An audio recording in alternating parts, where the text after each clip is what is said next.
Thank you very much. Thank you, everybody. It's a big day. Should be fun. I don't know. You'll maybe find reasons why it's not, but I can't imagine because we have a lot of great things happening. It's been a very strong week and a very strong weekend. Before we begin, let me say a few words about the historic events that took place over the last few days. On Saturday, my administration helped broker a full and immediate ceasefire, I think a permanent one, between India and Pakistan, ending a dangerous conflict of two nations with lots of nuclear weapons. And they were going at it hot and heavy, and it was seemingly not going to stop. And I'm very proud to let you know that the leadership of India and Pakistan was unwavering, powerful, but unwavering in both cases, and having these, they really were, from the standpoint of having the strength and the wisdom and fortitude to fully know and to understand the gravity of the situation. And we helped a lot. And we helped also with trade. I said, come on, we're going to do a lot of trade with you guys. Let's stop it. Let's stop it. If you stop it, we're doing trade. If you don't stop it, we're not going to do any trade. People have never really used trade the way I used it. That I can tell you. And all of a sudden they said, I think we're going to stop. And they have. And they did it for a lot of reasons, but trade is a big one. We're going to do a lot of trade with Pakistan. We're going to do a lot of trade with India. We're negotiating with India right now. We're going to be soon negotiating with Pakistan. And we stopped the nuclear conflict. I think it could have been a bad nuclear war. Millions of people could have been killed, so I'm very proud of that. I also want to thank Vice President Vance and Secretary of State Rubio for their work and efforts. They worked very hard on that. We also, as you know, created a situation where the Houthis, for the first time ever, have ceased firing, and they've let it be known that they're not going to be firing at American ships anymore, not going to be firing at Americans anymore. This was a heavy barrage that lasted for approximately 50 days. And as you know, they've been in war essentially for forever. But over the last 10 years, they've been very difficult for other countries. Nobody was able to do what we did. But they stopped, and we take their word for it. Their surrogates and them directly said, we don't want to do this anymore. And so we were satisfied with that. In addition, yesterday we achieved a total reset with China after productive talks in Geneva. Both sides now agreed to reduce the tariffs imposed after April 2nd to 10% for 90 days as negotiators continue in the larger structural issues. And I want to tell you that a couple of things. First of all, that doesn't include the tariffs that are already on, that are our tariffs, and it doesn't include tariffs on cars, steel, aluminum, things such as that, or tariffs that may be imposed on pharmaceuticals, because we want to bring the pharmaceutical businesses back to the United States, and they're already starting to come back now based on tariffs. Because they don't want to pay 25, 50, or 100% tariffs, so they're moving them back to the United States. I spoke to Tim Cook this morning, and he's going to, I think, even up his numbers, $500 billion. He's going to be building a lot of plants in the United States for Apple, and we look forward to that. I really do look forward to that. But the talks in Geneva were very friendly. The relationship is very good. We're not looking to hurt China. China was being hurt very badly. They were closing up factories. They were having a lot of unrest. And they were very happy to be able to do something with us. And the relationship is very, very good. I'll speak to President Xi maybe at the end of the week. We have some other things we're doing. But one of the biggest things that we're doing, and I don't know if people realize this, but we made a great deal with China, great trade deal, but it was a much bigger deal originally, and then they canceled it right in the last day. Some of you faces I remember were there when that happened. I remember you. And we had a deal where they opened up their country to trade with the United States. And they took that away at the last moment, and then I canceled the whole thing. And then 6 months later, we ended up doing a smaller deal. But it was a big deal. It was $50 billion worth of product that they were going to purchase from our farmers, et cetera. And we agreed to that. People thought it was 15 because they were doing 15. We made it 50 because I misunderstood the 15. I said, you got to get 50. Because when I asked, if you remember the story, when I asked, what are we doing with them? My Secretary of Agriculture at the time, Sonny Perdue, said, sir, it's about 15 billion and we're asking for 15. And I thought he said 50. So I said, so they came back with the deal at 15. And I said, no way, I want 50 because you said 50. They said, sir, we didn't say that. Anyway, bottom line, I said, go back and ask for 50. And they gave us 50. And they were honoring the deal. And we would call them up a lot for the corn and for the wheat and for everything. They were honoring the deal. And then when Biden got in, they no longer honored the deal. There was nobody to call. I would call on an average of once every 2 weeks to say, come on, you have to speed it up a little bit. And our farmers were doing great. I said to them, buy more land and bigger tractors, if you remember. That's what happened. But the deal was a very good deal. But the best part of the deal was that we opened up China. China agreed to open itself up to American business to go in. And it would have been a great thing, I think, for China. They would be able to see things that they haven't seen. They would be able to buy products that they have never been able to buy. Would have been great for American business. I think it would have brought unity between China, better unity between China and the United States. And the bottom line is that they canceled it the last day. We were all set to sign it, and then I went a little bit angry. I got a little angry. I said, they canceled the deal. The deal was done. It was all ready to be signed, and people went over. They came back to me, sir, they don't want to sign the opening up China. Well, the biggest thing that we're discussing is the opening up China, and they've agreed to do that, but it's going to take a while to paper it. You know, that's not the easiest thing to paper. But that's the single, I think, to me, some people would disagree. Some people would say we're getting a lot of money with tariffs or whatever. But, you know, especially when you add what we already have. Because remember, we're already getting the 50% on steel and different things. That's not included in these numbers. So you can add that. But the biggest thing to me is the opening up. I think it would be fantastic for our businesses if we could go in and compete with China. It would be a lot of jobs for China. It would be, I think, at a time when they can frankly use the jobs. And that's what we're talking about. So that's a very, very important element to add. So when Scott, I watched him speak the other day, and I think he didn't want to say it, but I said, it's okay to say it. Look, if we don't get it, we don't get it. But if we don't get it, it won't be a positive thing. But if we do get it, I think it's maybe the most important thing to happen. Because if you think about it, we opened up our country to China. They have very few restrictions. And they didn't open their country to us. Never made sense to me. It's not fair. And they've agreed to open China, fully open China. And I think it's going to be fantastic for China. I think it's going to be fantastic for us. And I think it's going to be great for unification and peace.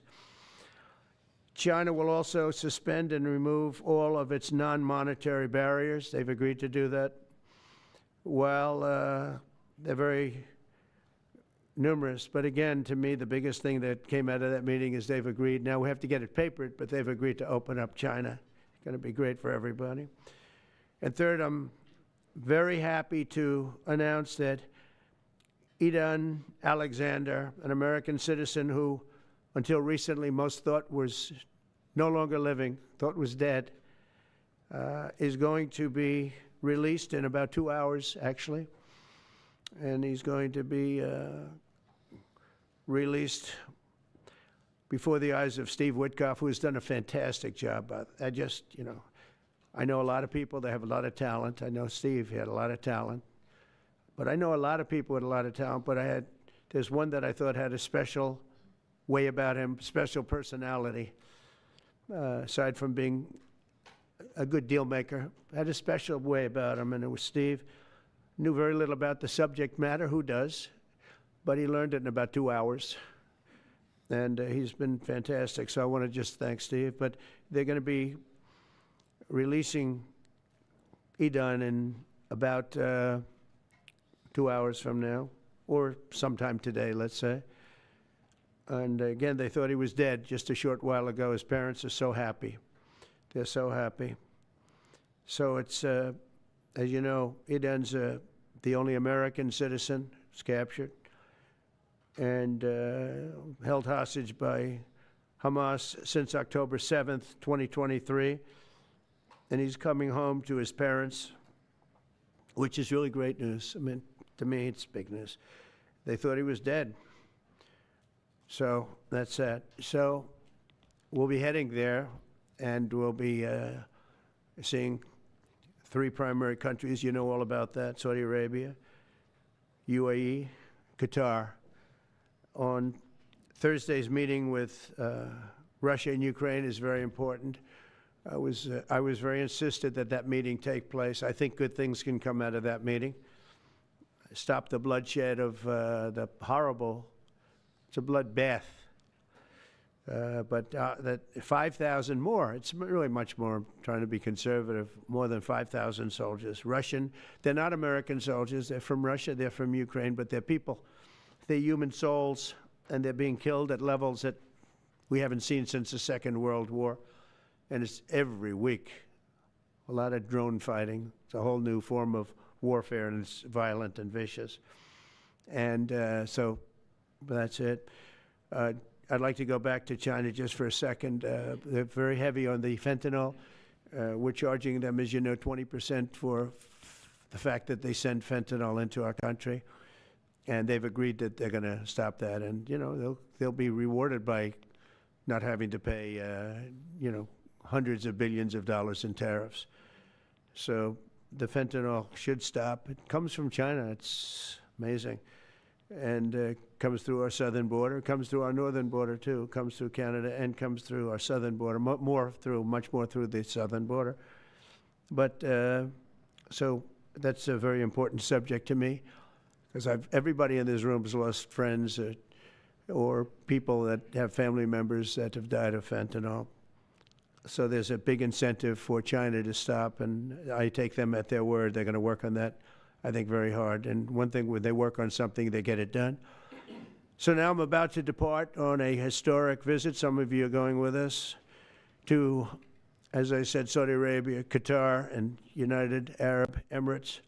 Before I do, I'll sign one of the most consequential executive orders in our country's history. I don't think there's ever been anything signed like this, certainly not with respect to health care, nothing even close. I'm delighted to be joined on this occasion by Secretary of Health and Human Services, Robert F. Kennedy, Jr., who is doing a really good job, I have to tell you that. CMS Administrator, a friend of mine, Dr. Mehmet Oz, who is an amazing guy. You know, I was telling Bobby before, Oz had a very successful show, but it hurt his reputation. Because when you're in show business, it hurts your reputation a little bit. It's good for you, but in terms of professionalism and being a doctor, it sort of hurts your reputation. This guy went to the best schools, was the best, I mean, top of the line. Then he did a television show, became a success, made a lot of money, all that stuff, but it sort of hurt him. And you know who I compare that to? I hate to say this, but a special woman, Jeanine Pirro. She was the toughest, smartest DA, maybe in our countries, in our cities and states history, New York. She was really tough, really sharp. Then she did a show, and people didn't think of her quite the same way. She became more of an entertainment person, like Oz. Oz is not an entertainer. He's not really an entertainer, if you know the real story. And she isn't either. She is unbelievable. She was one of the strongest district attorneys in the history of New York, highly respected, very tough, went after the drug dealers at a level that you don't see today anymore. And hopefully she's given up she's leaving the #1 show on cable television, one of the #1 shows on television, period, The Five, but they've got great people left behind, but she was a big part of it. And so I equated to that. Jeanine Pirro is unbelievable. FDA Commissioner Dr. Marty McCary, with a reputation that's second to none, and the job he's doing already has been fantastic. Thank you, Marty. And Director of National Institute of Health, Jay Bhattacharya, who has been, as you know, from Stanford, so highly regarded, and have all been working with us very hard on this. And the question they would ask, being a little bit new to the government aspect of it, is why doesn't somebody fight the drug price situation, meaning equalization? There's a term, it's called equalization. Nobody wants to mention that term. And I'm not knocking the drug companies. I'm really more knocking the countries than the drug companies, because they're forced to do things. But the drug lobby is the strongest lobby in this country, they say, the drug lobby. It's between that and lawyers. And they have a lot of power. But starting today, the United States will no longer subsidize the health care of foreign countries, which is what we were doing. We're subsidizing others' health care. Countries where they paid a small fraction of what, for the same drug, that what we pay many, many times more for. And we'll no longer tolerate profiteering and price gouging from Big Pharma. But again, it was really the countries that forced Big Pharma to do things that, frankly, I'm not sure they really felt comfortable doing, but they've gotten away with it, these countries. European Union has been brutal. And the drug companies actually told me stories. It was just brutal how they forced them. And European Union suing all our companies, Apple, Google, Meta. They're suing all of our companies. They end up, they have judges that are European Union-centric, and they get rewarded $15 billion, $17 billion, $20 billion, and they use that to run their operation. Not going to happen any longer, that I can tell you. So what's been happening is we've been subsidizing other countries throughout the world, not just in Europe, throughout the world. European Union was the most difficult, from what I understand. I mean, I'll tell you a story. A friend of mine who's a businessman, very, very, very top guy. Most of you would have heard of him. A highly neurotic, brilliant businessman, seriously overweight, and he takes the fat shot drug. And he called me up, and he said, President, he calls me, he used to call me Donald, now he calls me President, so that's nice respect. But he's a rough guy, smart guy, very successful, very rich. I wouldn't even know how we would know this, but because he's got comments. President, could I ask you a question? What? I'm in London, and I just paid for this damn fat drug I take. I said, it's not working. He said, I just paid $88, and in New York I pay $1,300. What the hell is going on? He said, so I checked, and it's the same box, made in the same plant, by the same company. It's the identical pill that I buy in New York. And here I'm paying $88 in London. In New York, I'm paying $1,300. Now, this is a great businessman, but he's not familiar with this crazy situation that we have. But he was stunned. But it was just one of those stories. And I brought it up with the drug companies, represented by somebody who's very, very smart, good person, too. And we argued about it for about half hour, and then finally he just said, because they can't justify it, he just said, look, you got me. I can no longer they've been justifying this crap for years. They said, oh, it's research and development. Well, I said, well, research and development, other countries should pay research and development too. It's for their benefit. It was just one of those things, and the other countries would set a price, and they'd meet the price, and they'd say, if you don't meet the price, you can't sell it in our country. I said, well, then you walk away, and, they'll call you back, and they'll sell it in the country. But now they'll have to do that. So for the first time in many years, we'll slash the cost of prescription drugs, and we will bring fairness to America. Drug prices will come down by much more, really, if you think. 59, if you think of a drug that is sometimes 10 times more expensive, it's much more than the 59%, it depends on the way you want to analyze it, but in one way you could analyze it that way. But between 59 and 80, and I guess even 90%.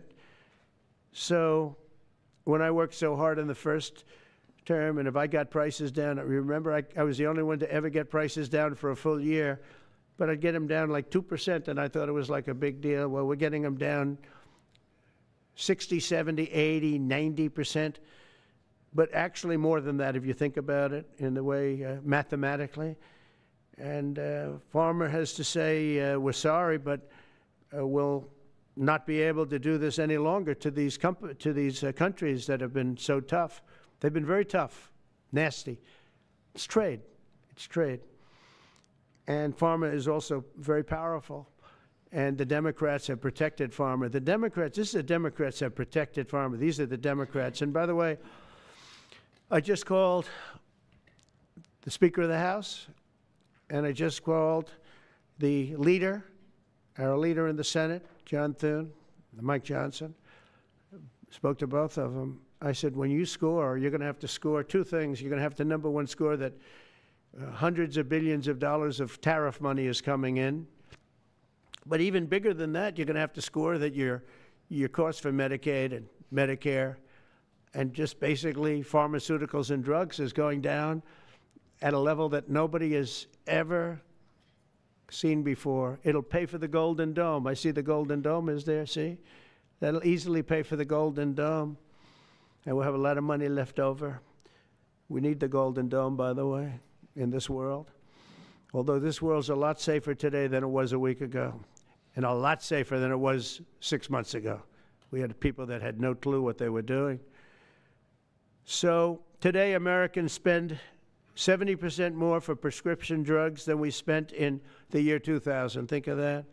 Our country has the highest drug prices anywhere in the world by sometimes a factor of 5, 6, 7, 8 times.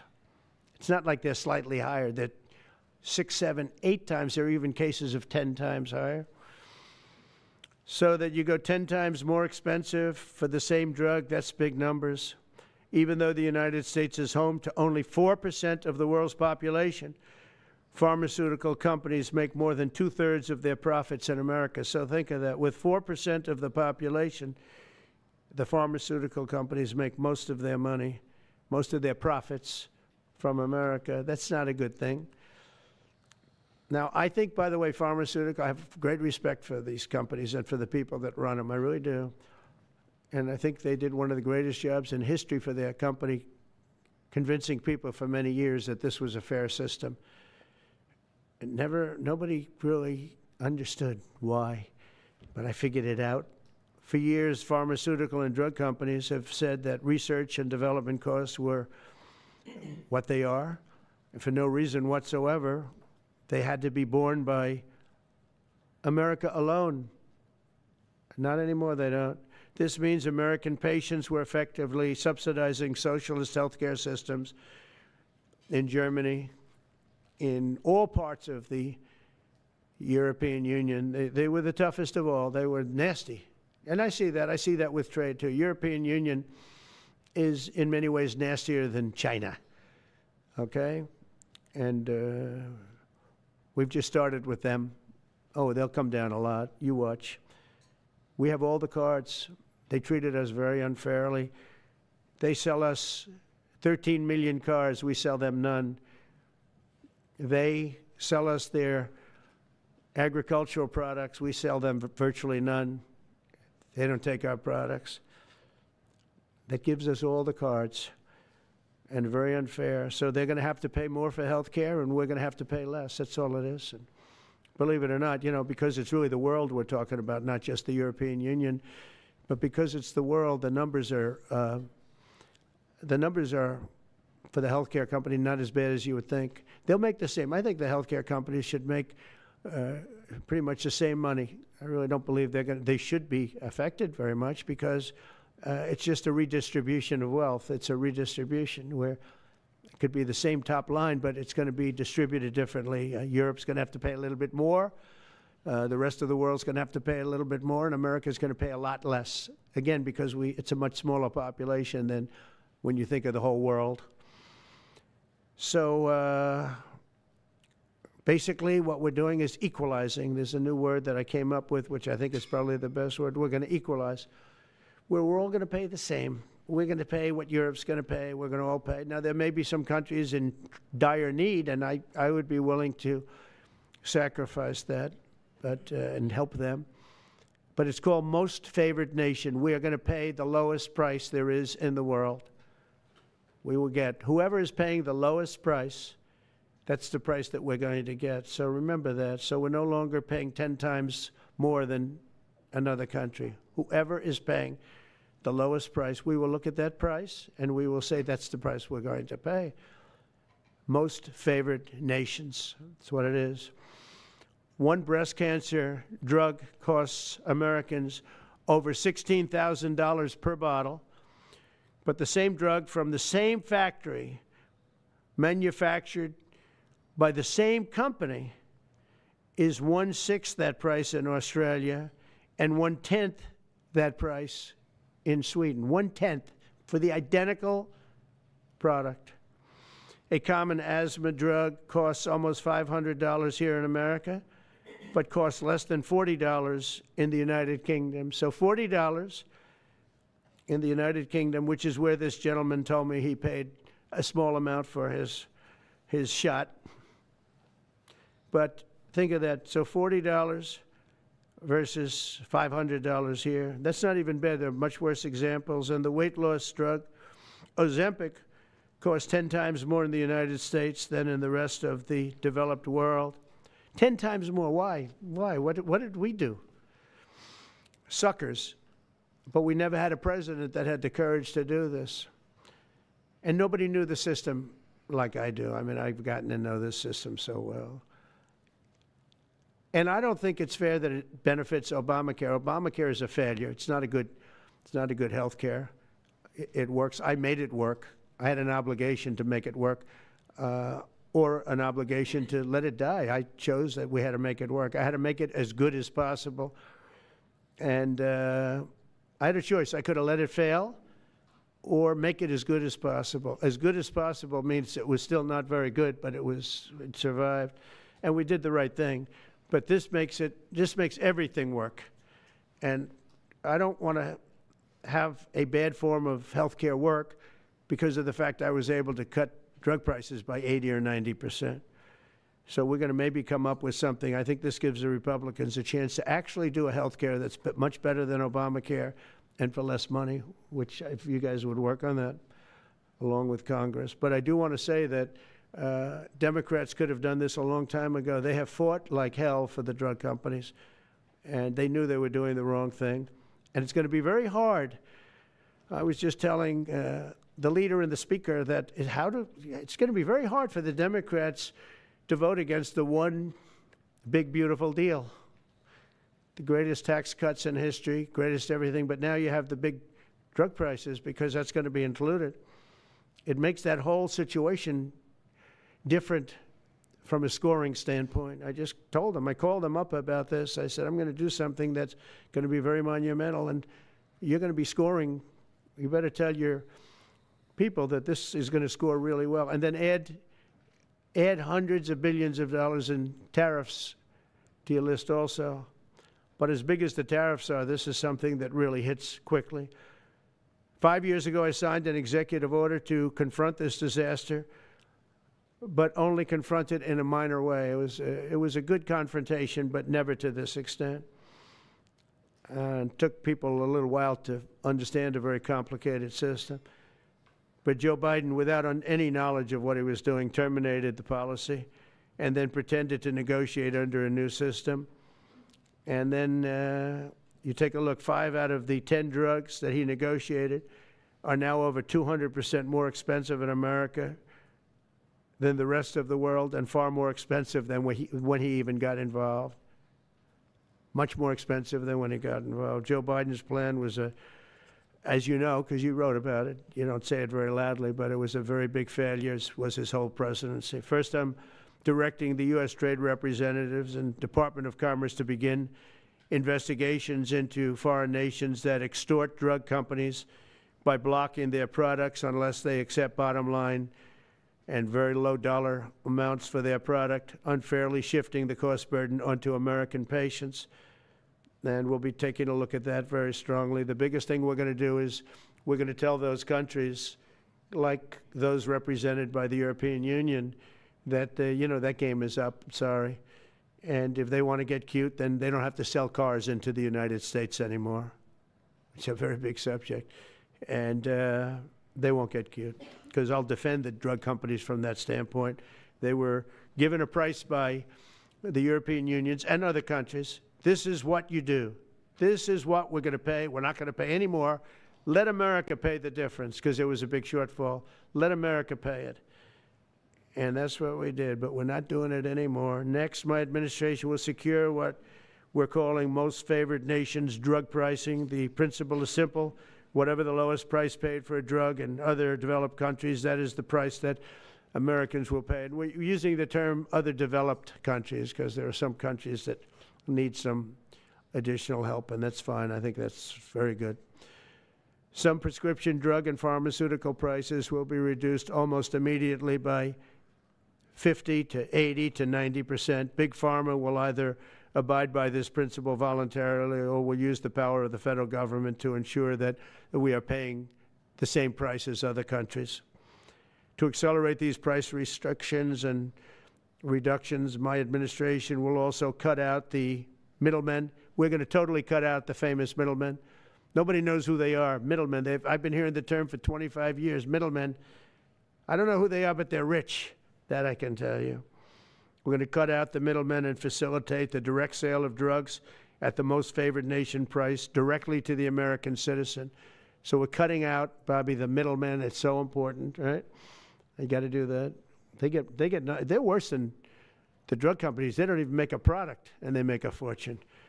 It's very smart business people, that I can tell you. If companies make no significant progress toward most favored nation pricing, which we will insist that they do, so I think I'm wasting time talking about it. We're going to insist upon it. And we'll insist, and we're going to help the drug companies with the other nations, because those other nations do a lot of trading with us. They need our trade, just like China needed us very badly. They need us just as badly. We will do whatever we have to with trade, just like we did some great things with trade with India and Pakistan. It really helped the situation, very heated situation. Could have lost millions of people, more than millions. I mean, many millions of people. And they want to do business with America, but we never used our powers that way. We never knew how. We never had people that knew how to do that. We'll also open up America's market to safe and legal imports of affordable drugs from other countries, putting dramatic downward pressure on prices.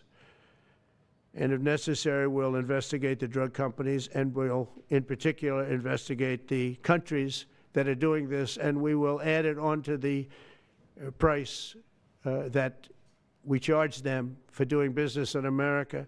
In other words, we'll add it onto tariffs if they don't do what is right, which is everybody should equalize. Everybody should pay the same price. And special interests may not like this very much, but the American people will. I am doing this for the American people. I'm doing this against the most powerful lobby in the world, probably the drug lobby, drug and pharmaceutical lobby. But it's one of the most important orders, I think, that's ever been signed, certainly with regard to health care or health in the history of our country, and it's an honor to be a part of it. And I'd like to ask Robert F. Kennedy to say a few words, please. Thank you. Thank you, Mr. President. This is an extraordinary day. This is an issue that, I grew up in the Democratic Party, and every major Democratic leader for 20 years has been making this promise to the American people. This was the fulcrum of Bernie Sanders' runs for presidency, that he was going to eliminate this discrepancy between Europe and the United States. But as it turns out, none of them were doing it. It's one of these promises that politicians make to their constituents, knowing that they'll never have to do it. And the reason they'll never have to do it is because they know that Congress is controlled in so many ways by the pharmaceutical industry. There's at least one pharmaceutical lobbyist for every congressman, every senator on Capitol Hill, and every member of the Supreme Court. By some estimates, 3.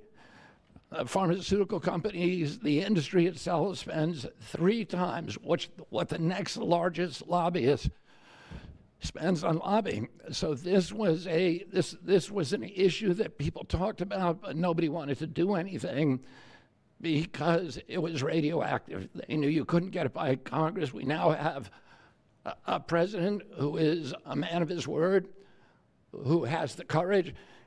President Trump was taking money from the pharmaceutical industry too. I think they gave you $100 million. Yeah. But he can't be bought, unlike most of the politicians in this country. And he is standing here for the American people. I don't know what, there's writers like Lord Elizabeth Warren or Robert Reich who are saying that President Trump is on this side of the oligarchs. There has never been a president more willing to stand up to the oligarchs than President Donald Trump. And I'm very, very proud of you, Mr. President, for your courage, I'll say, because I don't want to be crude, your intestinal fortitude, your stiff spine, and your willingness to stand up for the American people. We have 4.2% of the world's population. Our country represents 75% of the revenues for pharmaceutical companies. We spend in our country $1,126 per capita on drugs. In Britain, they spend about $240. They spend 1/5 of what we do. And this is true across Europe. And the drug companies, Europeans, if you ask them, it made no sense what they were saying. America has to pay for this innovation or it's not going to happen. What President Trump is saying to our European partners is you've got to raise the amount that you're paying for those drugs and pay for your share of the innovation.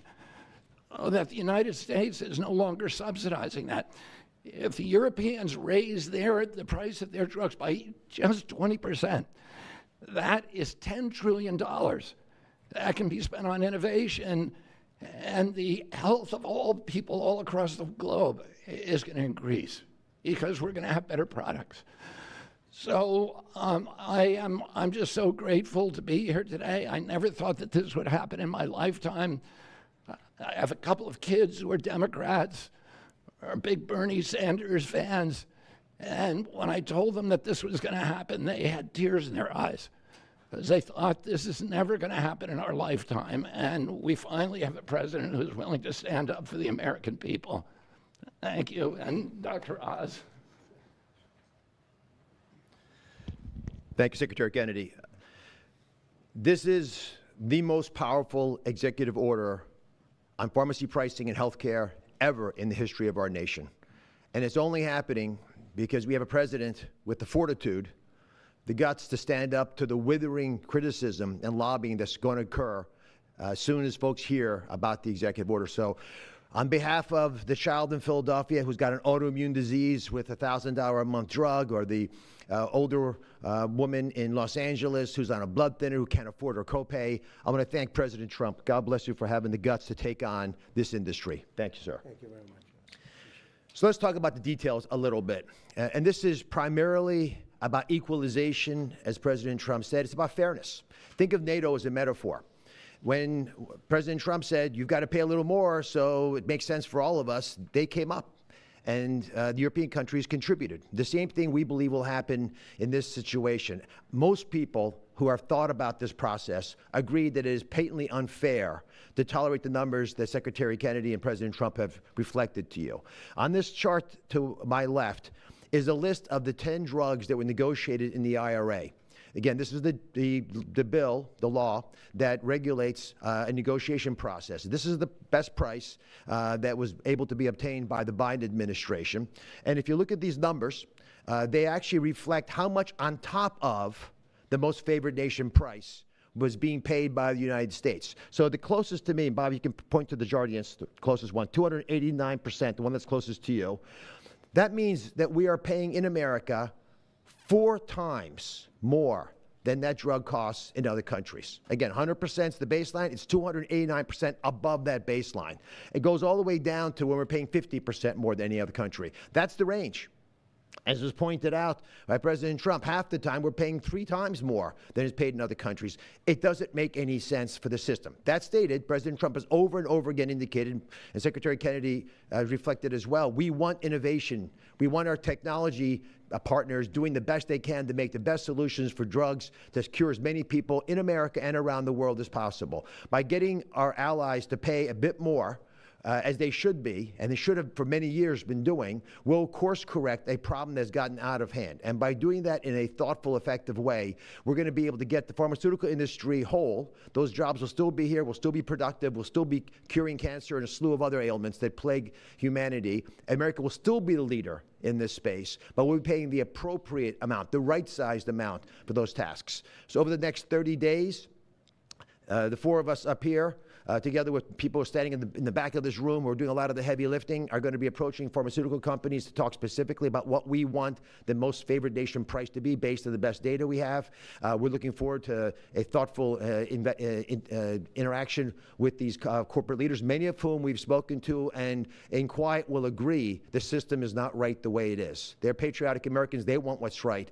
But the fact that in my lifetime, as Secretary Kennedy said, for the first time, we have a thoughtful and aggressive approach thanks to President Trump, on taking on the special interests, should give all Americans confidence that this is an administration that stands for fairness and should chill the waters for those who believe they can push us away from our North Star, which is to take care of the American people.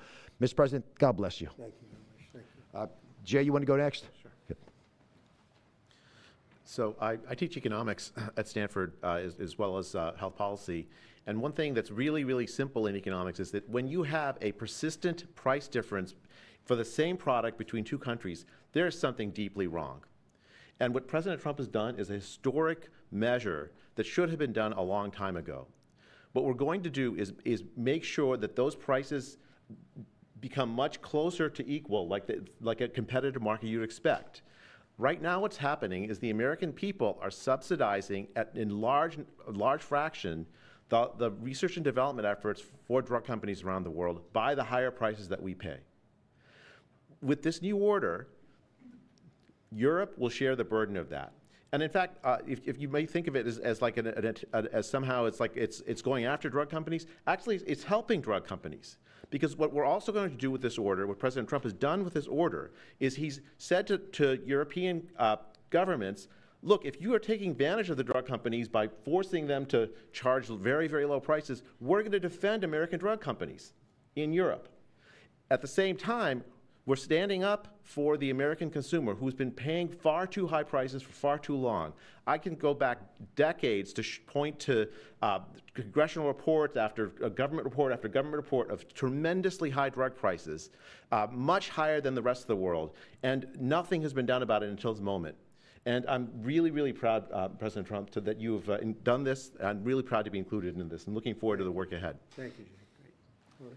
Thank you, Mr. President. On behalf of the many doctors I've talked to about this very issue, thank you for taking the bull by the horns. Presidents on both sides of the aisle have talked about this and floated it and said they've wanted to do it, so you've had the courage to do it. Thank you. I've been a surgical oncologist at Johns Hopkins for 22 years, and I have seen patients suffer. We didn't take an oath to heal patients and then watch their life get ruined financially with their home, mortgage, retirement, going down the drain with GoFundMe campaigns, raising money from church communities and synagogues and friends they haven't seen in 20 years to try to raise money for what? For a system where Americans have been getting ripped off by 10, 12, 15 times higher prices than we see in other countries. The fundamental problem in healthcare is that we've had non-competitive markets. And we can do little things around the edges, or we can transform those markets to competitive markets, and that's what this executive order does today. Imagine buying a Ford for $175,000, a regular car, and then hearing that people in London are buying it for $10,000 every day, all day long. That is the craziness of this system. We're going to do everything we can at the FDA to support this executive order. It's transformative. Thank you, Mr. President. Thank you. Thank you very much. So thank you very much, everybody. I think it's a very important day. In many ways, you have, we'll start with the Houthis. We go to Pakistan and India.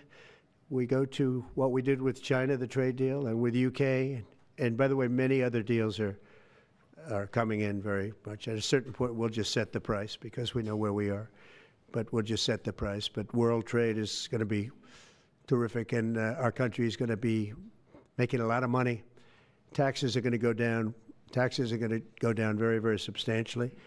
But you look at all of the things that we've done, and now today I'm heading over. We'll see what we're going to do with respect to Iran. I think you have very good things happening there, too, by the way. I think can't have a nuclear weapon, but I think that they are talking intelligently. We're in the midst of talking to them, and they're right now acting very intelligent. We want Iran to be wealthy and wonderful and happy and great, but they can't have a nuclear weapon. It's very simple. So I think they understand that I mean business, and I think they're being very reasonable thus far. And don't underestimate Thursday in Turkey.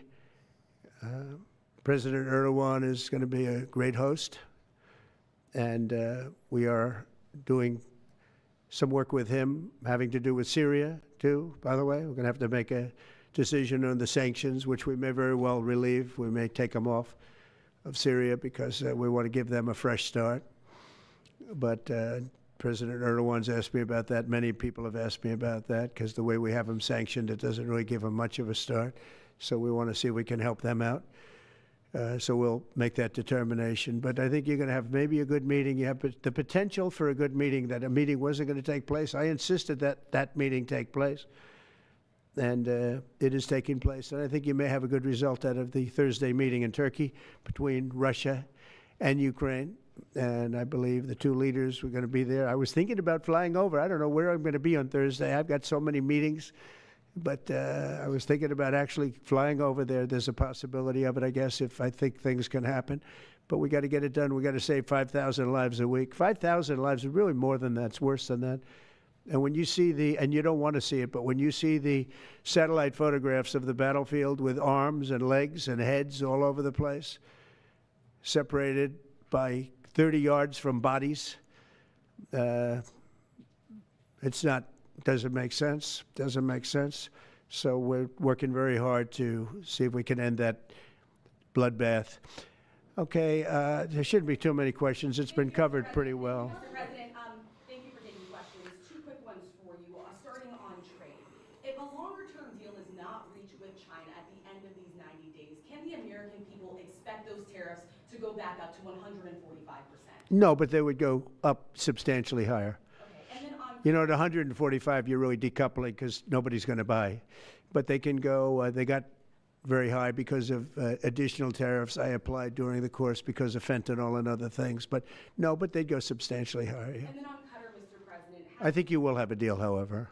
you're confident that there will be a deal. On Qatar, has Qatar asked for anything in exchange for that $400 million luxury jumbo jet? And how can the American people be so sure that they will not in the future? Well, I think what happens with the plane is that, we're very disappointed that it's taking Boeing so long to build a new Air Force One. We have an Air Force One that's 40 years old. And if you take a look at that compared to the new plane of the equivalent, stature at the time, it's not even the same ballgame. You look at some of the Arab countries and the planes they have parked alongside of the United States of America plane. It's like from a different planet. And it's close to 40 years old, might be more than 40 years old now. And we, when I first came in, I signed an order to get it built. I took it over from the Obama administration. They had originally agreed. I got the price down much lower. And then when the election didn't exactly work out the way that it should have, a lot of work was not done on the plane because a lot of people didn't know. They made change orders that were so stupid, so ridiculous. And it ended up being a total mess, a real mess. And when I came back, I said, by the way, what's going on with the Boeings that are coming in? Well, sir, they're way behind. And they're way behind. They were way behind. Another mess that I inherited from Biden. And it's going to be a while before we get them. And I think Qatar, who has really, we've helped them a lot over the years in terms of security and safety. I think they, and very, very nicely, and I have a lot of respect for the leadership and for the leader, Qatar. And I think they knew about it because they buy Boeings. They buy a lot of Boeings. And they knew about it. And they said, we would like to do something. And if we can get a 747 as a contribution to our Defense Department to use during a couple of years while they're building the other ones, I think that was a very nice gesture. Now, I could be a stupid person and say, oh, no, we don't want a free plane. We give free things out. We'll take one, too. And it helps us out because, again, we're talking about we have 40-year-old aircraft. The money we spend, the maintenance we spend on those planes to keep them tippy-top is astronomical. You wouldn't even believe it. So I think it's a great gesture from Qatar. I appreciate it very much. I would never be one to turn down that kind of an offer. I mean, I could be a stupid person say, no, we don't want a free, very expensive airplane. But I thought it was a great gesture. And I think it was a gesture because of the fact that we have helped and continue to, we will continue to, all of those countries, Saudi Arabia, UAE, Qatar, and others. We keep them safe. If it wasn't for us, they probably wouldn't exist right now. And I think this was just a gesture of good faith. And I don't get it. Someday it'll be like Ronald Reagan. They decommission them. You know, they get to a certain age, they decommission them. It'll go to my library. They're talking about going to my library in years out. But I thought it was a great gesture. And it's something that was done by Ronald Reagan. They actually decommissioned the plane, and he put it in his library. And it actually has made the library, I think, a Boeing 707. It's actually made the library more successful. So it was good. Do you plan to use the plane after you leave office? No, I don't. No, it would go directly to the library after I leave office. I wouldn't be using it. No. Mr. President, on the hostage, you said that the release of the American hostage, Adam Alexander, is a step in good faith to end this war. Do you expect any progress, or perhaps announcement on ceasefire during your trip to the Middle East? We hope that we're going to have other hostages released too, as you know. So when I met with the hostages 3 weeks ago that were there for quite a while, you remember the 10 people that came in, mostly young people. 1 or 2 were a little bit older. They were explaining the trials and tribulations. I mean, they went through hell. And I said, how many are there? They said 59. I said, that's a lot. I didn't realize, because we got a lot out. You know, we got a lot of hostages out, I think you will acknowledge. They said 59, but then they said, they followed that up by saying 59, of which 24 are living, the rest are dead.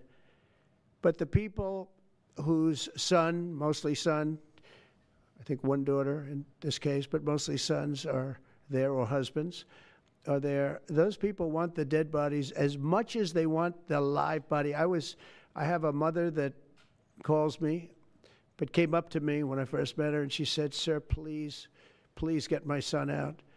He's dead, but they have his body. And I asked her about that, and it's as though he were alive. The level of wanting that body back is the same. It couldn't be any more, as though he were alive. So, you know, getting the bodies back is very important. It could be a thing having to do with the religion. It could be same. I was amazed at the level of importance. It's the same as if the son or husband or whatever was alive. So they said 59. In fact, they came in with a number 59 written out on like a sign on their chest. They came to thank me for getting them out. And I said, what does the 59 mean? They said, well, that means there are 59 people. But then they said, but 24 are living. Now it's 21. The number's 21. So now it's actually, we'll get Eitan today. We think we're getting him today. So it's 20. So they have 20 live hostages there. The rest are dead bodies. Mr. President, are you open to negotiating your tariffs on cars, steel, and aluminum with China or any other country? Well, we're not even talking about that.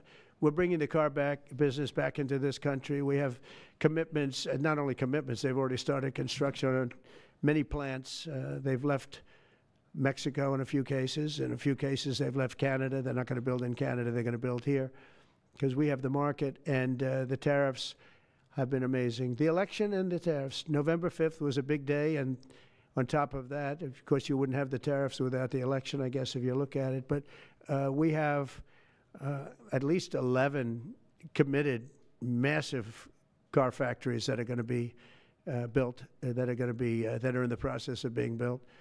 And some are going through, some have actually started. We also have renovations of existing factories where they weren't utilizing the full factory from years gone by, and now they're under full renovation. They'll be opening up full factories in a very short period of time.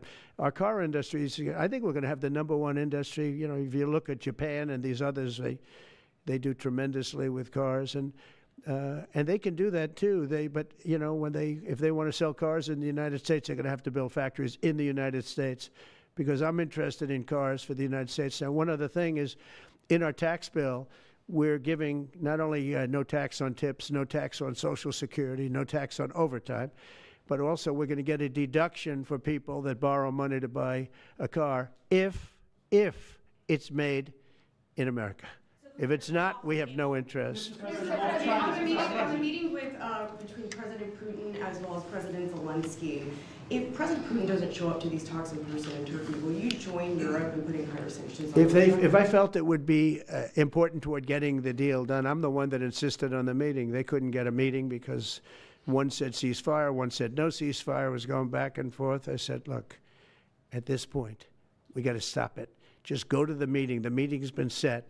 Go to the meeting on Thursday. And if I thought it would be helpful, I don't know where I'm going to be at that particular point. I'll be someplace in the Middle East, but I would fly there if I thought it would be helpful. Yeah, please. Refugees. I want to ask you about South African refugees. Dozens of Afrikaners who claim discrimination in their home country are heading to the United States, right, where your administration is going to welcome them as refugees. Now, this comes as you've halted virtually all refugee admissions for people fleeing famine and war from countries like Sudan and the Democratic Republic of Congo. Why are you creating an expedited path into the country for Afrikaners but not others? Because they're being killed, and we don't want to see people be killed. Now, South Africa leadership is coming to see me, I understand, sometime next week. And, you know, we're supposed to have I guess a G20 meeting there or something, but we're having a G20 meeting. I don't know how we can go unless that situation's taken care of, but it's a genocide that's taking place that you people don't want to write about, but it's a terrible thing that's taking place, and farmers are being killed. They happen to be white, but whether they're white or black makes no difference to me, but white farmers are being brutally killed, and their land is being confiscated in South Africa, and the newspapers and the media, television media, doesn't even talk about it. If it were the other way around, they'd talk about it. That would be the only story they'd talk about. And I don't care who they are. I don't care about their race, their color. I don't care about their height, their weight. I don't care about anything. I just know that what's happening is terrible. I have people that live in South Africa. They say it's a terrible situation taking place. So we've essentially extended citizenship to those people to escape from that violence and come here. Yeah. Please. Mr. President, thank you. Are you letting China off the hook for these 90 days, and do you really believe that they will follow through with non-tariff barriers and remove those? Non-monetary tariffs, yeah. Yeah, I think they're going to follow through. I think they want it very badly. I think they want the deal very badly. Again, this doesn't include the steel tariffs that I put on a long time ago that Biden tried to get off, but he couldn't get them off because it was too much money. You know, I took in hundreds of billions of dollars from China, what a lot of people don't know, but we put on the tariffs originally. And if I didn't do that, we wouldn't have a steel industry today. Now we have a thriving steel industry. It'll be thriving much more with what we're doing because this is the next level. But it doesn't include that, doesn't include cars, doesn't include pharmaceuticals when we do that.